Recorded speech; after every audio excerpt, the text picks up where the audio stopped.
Esse Arco de Tito está lá em Roma. O Senado e o povo romano ao divino Tito, Vespasiano Augusto, filho do divino Vespasiano. Então, é uma homenagem ao imperador Tito. Na verdade, na época ele era general quando ele destrói Jerusalém, depois, mais tarde, ele foi também imperador.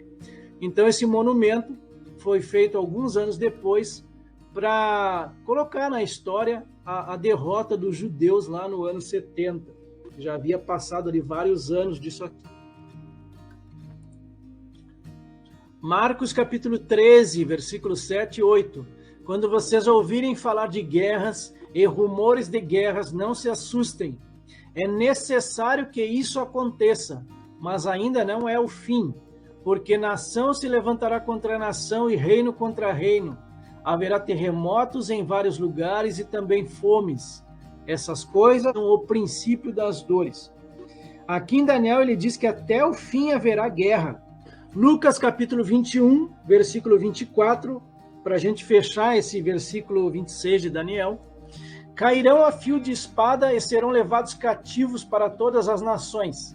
E até que os tempos dos gentios se completem, Jerusalém será pisada por eles. Essa linha preterista, ela entende então que quem fará uma firme aliança com muitos seria o próprio Senhor Jesus.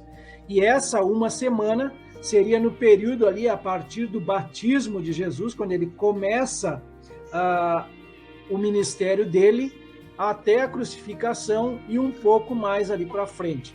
Então esse é o entendimento que eles têm. E sobre a asa das abominações virá o assolador, e isso até a consumação. E o que está determinado será derramado sobre o assolador. Então, essa firme aliança, a interpretação literal futurista, tá? Então, quando ele fala lá no versículo 26, por exemplo, depois das 62 semanas será morto o ungido, já não estará. E o povo de um príncipe que há de vir, esse príncipe aí, a grande maioria entende que é o próprio anticristo.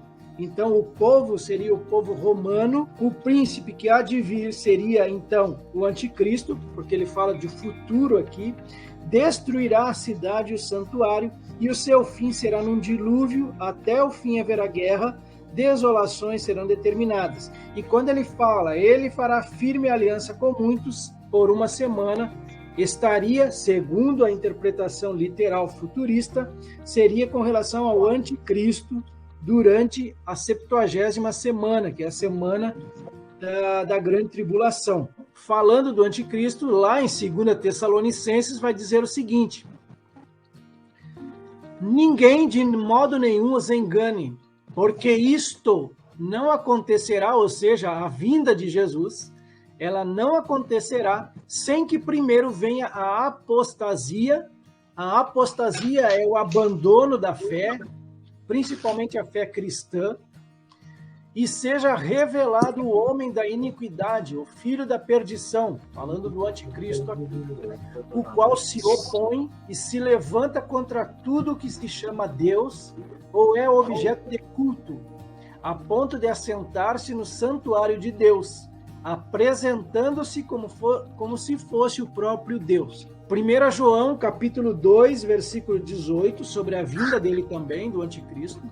Filhinhos, esta é a última hora, e como vocês ouviram que o anticristo vem, também agora muitos anticristos têm surgido. Por isso sabemos que é a última hora. Daniel 8, versículo 11 até o 14, diz assim: ele se engrandeceu tanto que chegou a desafiar o príncipe desse exército, tirou dele o sacrifício diário e destruiu o lugar do seu santuário. O exército lhe foi entregue com o sacrifício diário por causa das transgressões, lançou por terra a verdade, e tudo que ele fez prosperou. Depois ouvi um santo que falava, e outro santo lhe perguntou: até quando vai durar a visão do sacrifício suprimido e da transgressão desoladora?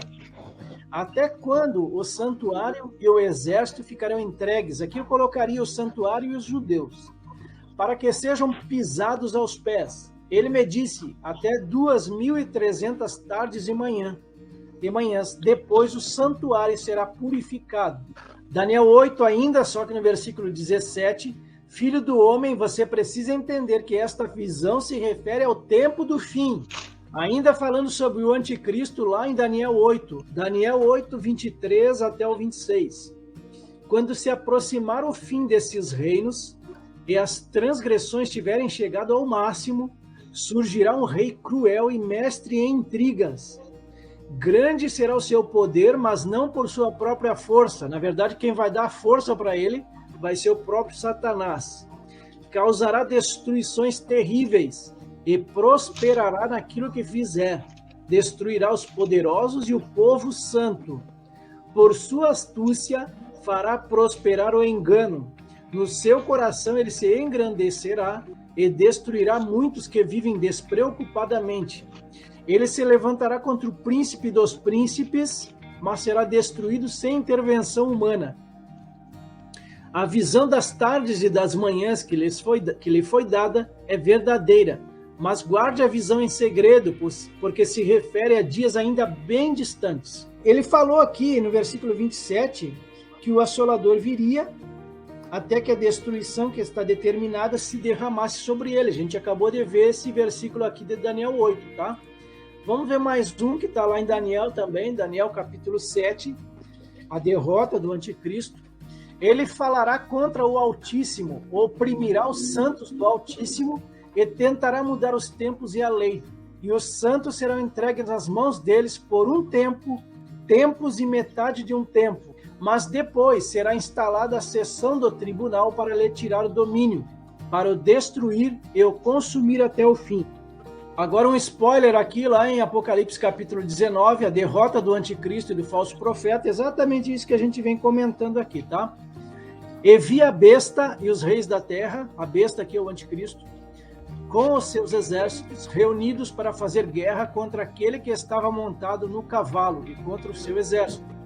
Mas a besta foi presa e com ela foi preso o falso profeta, que com sinais feitos diante da besta, seduziu aqueles que receberam a marca da besta e eram os adoradores da sua imagem.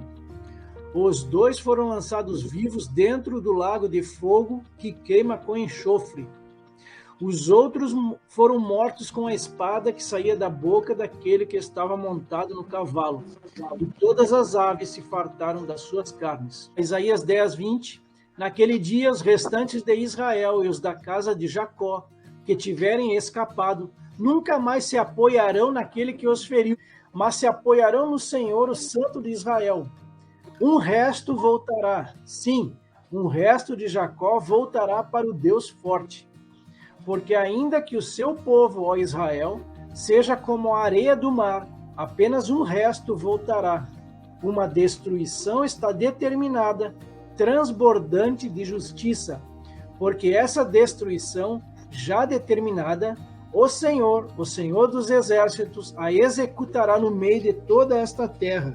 Então esses versículos fazem menção ao finalzinho do versículo 27 de Daniel aí.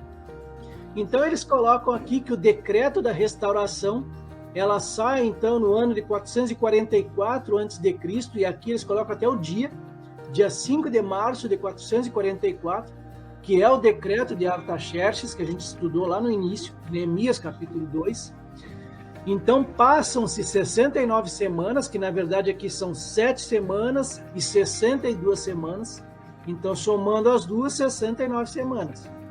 Até o Messias, o príncipe, então ele coloca aqui 30 de março do ano 33 depois de Cristo. Se refere à entrada triunfal de Jesus em Jerusalém. Para esse grupo de estudiosos aqui, a semana 69 termina exatamente na entrada de Jesus em Jerusalém, na mesma semana em que ele ia ser crucificado. Tanto é que no gráfico deles eles colocam aqui, ó, o Messias é tirado em 3 de abril de 33 depois de Cristo, ou seja, alguns dias depois da entrada triunfal dele. Então, nesse período, a cidade e o templo são destruídos em 6 de agosto do ano 70 depois de Cristo. General Tito e os romanos destroem Jerusalém por conta de revoltas ali dos próprios judeus.